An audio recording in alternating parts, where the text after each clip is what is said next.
ইহুদি এবং শিয়া রাফেজিদের কি মিল মহাব্বত, কি তাদের সাদৃশ্যতা,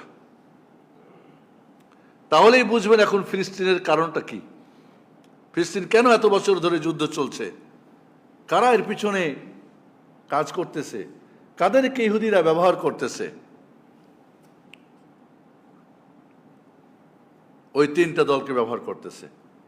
শিয়া, ওখান থেকে জন্ম খারেজি, আর সুফি বাতিনি, এরা এই তিন দল দিয়েই ব্যবহার করেই তারা সাকসেসফুল।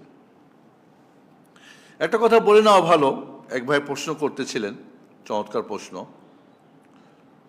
বিশেষ করে রমজান মাসে তারা হামলা বেশি করে ফিলিস্তিনের উপরে।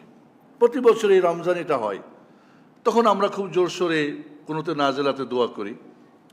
এবার আমি মক্কায় দেখলাম কি ব্যাপার, দোয়ার খুব একটা হচ্ছে না, ব্যাপার কি, এবার কি ইহুদিরা পরীক্ষা করা চেঞ্জ করলো নাকি? তো রমজানের মধ্যে করতো যে এদের ইমানি শক্তি কটুক বাড়লো দেখি একটু। বারবারই আমরা কোনোতে নাজেলা করেছি, এটা বৈধ, কোনো সমস্যা নেই। এছাড়াও মিছিল, মিটিং, মানববন্ধন, এটা ওটা, এবং বয়কট টয়কট পণ্য, এটা ওটা আমরা করেছি। এটাও ওরা দেখেছে।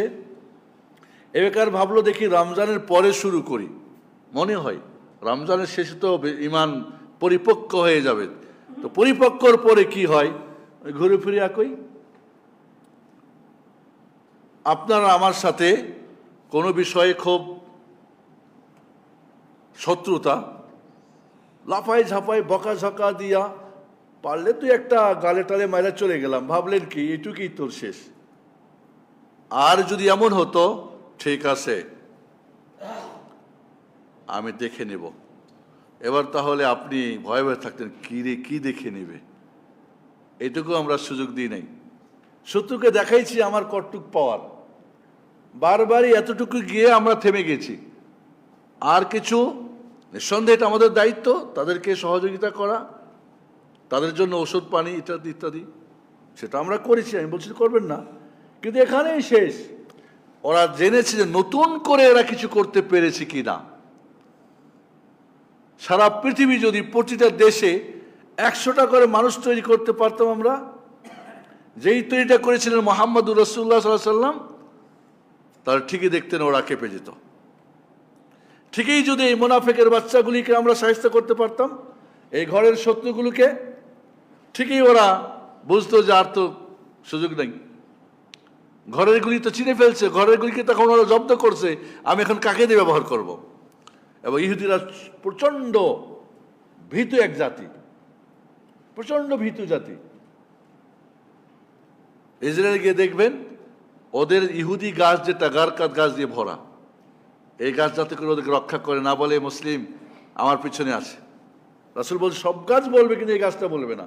গিয়ে দেখেন এই গাছ অফিসে, আদালতে, গাড়িতে, রাস্তাঘাটে ভরে দিয়েছে, জঙ্গল বিশাল বিশাল, এখানে লুকাই থাকবে সেজন্য।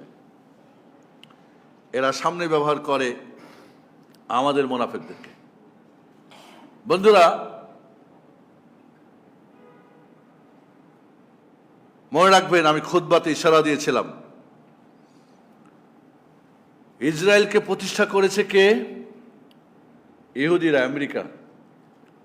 আমেরিকার কংগ্রেস পুরা ইহুদি, এবং এই দেশে ইহুদিকে সমর্থন না করে কেউ টিকে থাকতে পারবে না, ডানে বামে যেভাবে হোক। তার আবার চলে আসলো কেন? কারণ সে উগ্রবাদী ইহুদি, ওই জন্য আবার আসবে তার খেনে, কারণ সে ইহুদি সমর্থন করে।